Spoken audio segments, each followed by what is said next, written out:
Hey guys, welcome to my number 2 third line day video.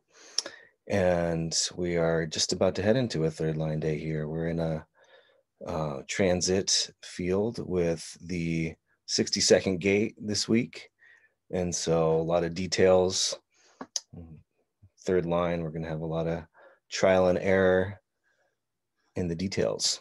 And also we have the 952 channel of concentration, which is the format channel for the logical process. Stillness at the beginning, slowing down, and making sure all the logical steps are in order before we move into things. So some logical energy this week. And logic is actually really beautiful. There's human design is a logical system, and logic doesn't have to be mental. We think of logic as mental, but logic, there's the 58 is the joyous. Logic can be joyous. Let's figure out the joy to live a beautiful life and the patterns and steps that we need to do to create that. So anyway, that's just a little intro to the third line vibe we're heading into and the trial and error nature of that. But I thought I would actually answer some questions today. I've had some people send me some questions, and so wasn't quite thinking this would be like a Dear Abby kind of thing, but it's not. It's a third line day with Peter kind of thing.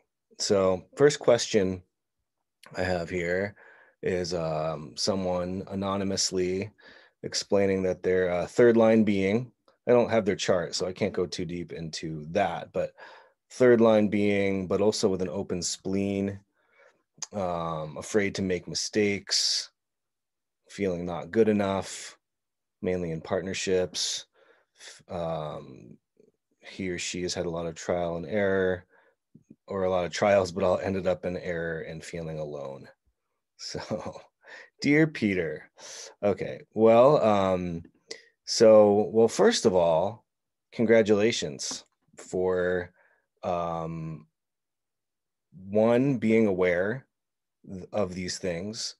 The fact that you're aware of it is an amazing first step, and that you're aware of these themes of your open spleen, like fear to make mistakes, not feeling good enough, feeling inadequate. This is open spleen themes. So I don't know your chart, but that's the thing with the open spleen is you're gonna feel that way. Not sorry, but when you know that, it means you have to jump into situations. You have to take risks. You don't know your depth. And the only way to know your depth is when the light of someone else's definition shines it upon your openness. So you can see what's there for you. It's, that fear of inadequacy is the 48th gate. Fear of your own depth, but you don't know your own depth. It's called the well. You don't know how deep the well goes until you put yourself in situations. So, we're not meant to make our decisions from our openness. There's nothing wrong with the openness. It's just if you're making decisions from those places, then, also being, well, that's how you're going to hold yourself back. I don't want to go out. I don't want to meet someone else. I don't want to fail again. The 48 or that open spleen, you've got to learn all those themes of the open spleen to learn wisdom. The openness is where we're here to learn wisdom and boundaries. So, but wisdom in this case, to learn that in being a third line being, you got to try things out, but not make your decisions from the openness. Make your decisions from your strategy and authority. And the third line being is here to find wisdom. So I gave up on relationships in my mid-20s. I became a monk because I was like, yeah, this just isn't working. I just mess everything up, or I can't keep a relationship, or my focus is more on, spiritual growth or whatever. And it felt like a issue for me for a long time. But, eventually learned wisdom and timing, and, you know, eventually finding human design, experimenting with strategy and authority over time is will help you to align to your true nature and eventually attract the right situations to learn wisdom. And you know that's the other major thing here about being a third line being is, yes, it's about trial and error, yes, it's about making and breaking bonds, yes, it's about, you know being resilient and getting up and from our mistakes, and but it's about learning wisdom on the material plane, whether and in relationships, all the messiness there, so you didn't make any mistakes, keep trying, keep taking risks, keep putting yourself out there. It's worth it. That's, you're built for it. So that's all I can really say without seeing too much in the chart. Okay, let's see. So they got another question here from Charisse. So I want to know about cognition feeling with splenic authority. All right. Well, I'm kind of assuming, I'm going to assume here that you're bringing up these two random parts, not random, but these two big parts of you, because the feeling cognition is a solar plexus binary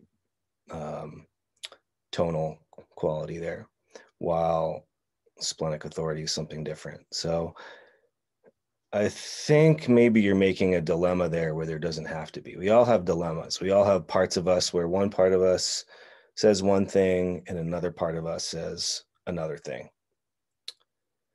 And in this case, your tonal cognition, whatever it is, whether it's, this is a little more deep, a little more advanced kind of lingo here, but whether it's splenic or ajnic,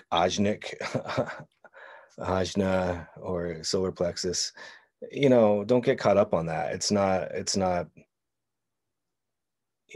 that's just how it works, but so yeah, you have a feeling cognition. I have feeling cognition also. So I can, and I'm splenic also. I have splenic definition, but I can touch things and be attuned to a deeper feeling there, deeper awareness. It's an awareness. They're all awareness centers.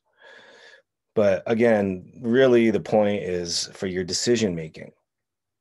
I mean, if you're talking about living your design, it's about following your strategy and authority. If you have splenic authority, then that is where you make your decisions from.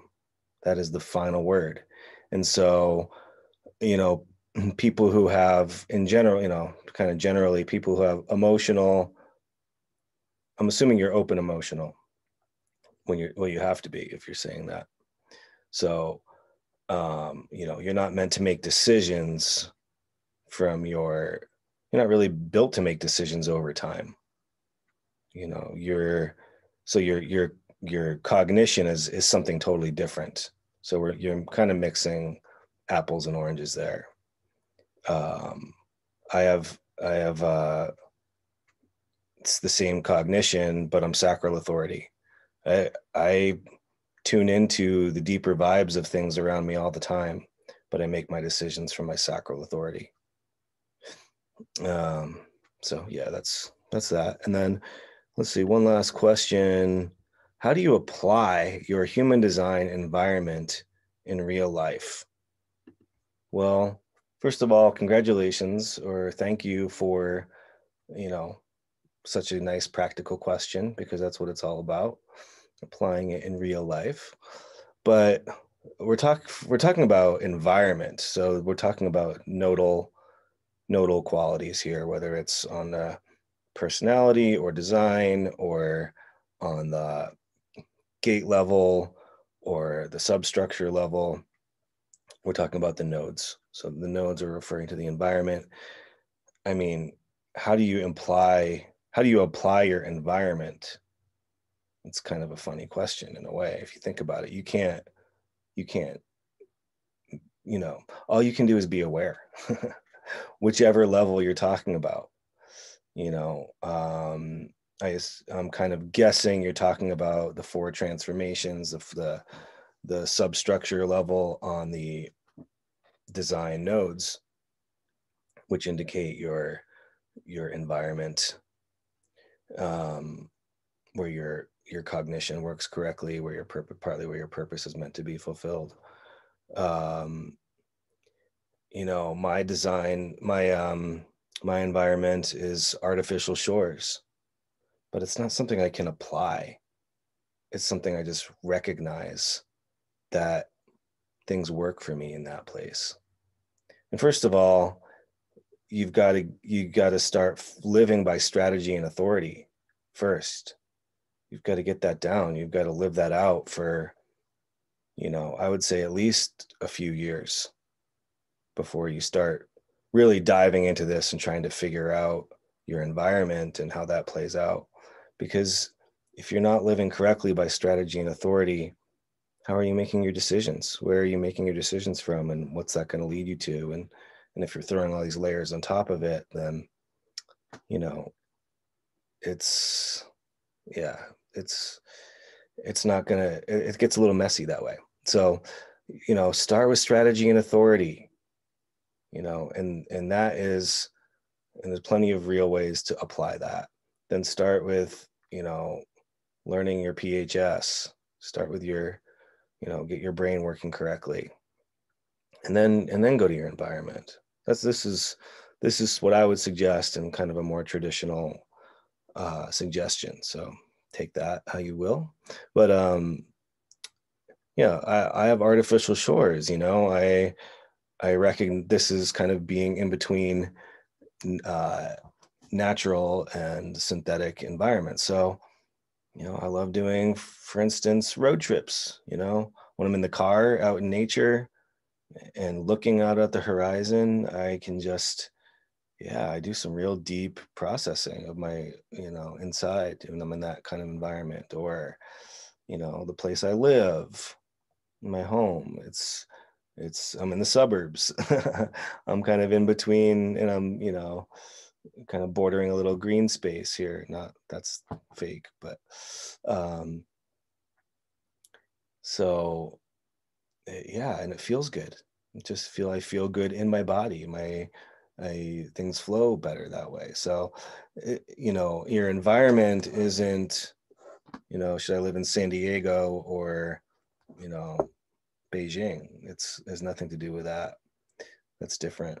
um so it really just comes down to awareness and starting to let these things just unfold and recognizing them, and and um and also recognizing what doesn't work for you. How do you feel good? Where do you feel good?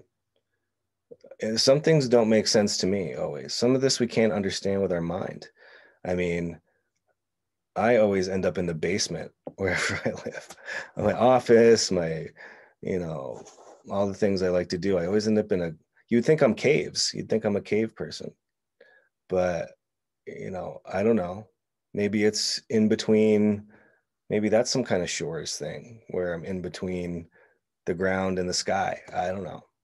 We can't understand it with our mind. So, um, and similarly, if you're looking at your environment on your personality nodes on the gate level, which is really where you want to look at the overall theme of your environment in your life.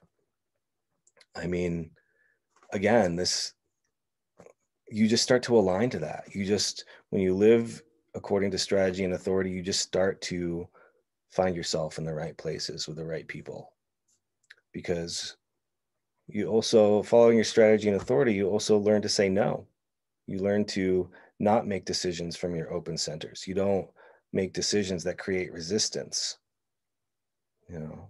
So, and that's what happens when we make our decisions from our open center. So if we're here to learn boundaries and our openness, we're going to learn how to say no sometimes. And then, so we're going to start to, you know, create the space to recognize what we do want to say yes to. And that's slowly going to help us align to the right place. But we can't really figure that out with our mind. So that's my musings for today. And I hope this was helpful. And because ultimately that's what I would like to do here is provide some insight. So feel free to send me questions, anonymously or not. You'll see the link attached to this message. And thank you so much. Peter Berv, 3-5 sacral manifesting generator on the cross of the sleeping phoenix. Have a beautiful day.